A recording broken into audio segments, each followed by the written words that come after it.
How to get Clyde bot on your Discord server. Hello everyone, welcome to our channel Official Help Text. Now let's get started. Firstly, make sure you have already signed into your Discord. Now head towards any of the servers, just click on it.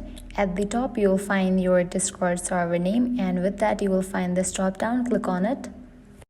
Different options will pop up. Open the option server settings. Now over here you can find different sections. Under app section you can find the option of Clyde.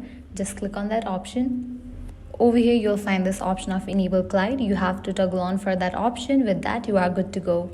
This has enabled your AI chatbot to interact with members in this server.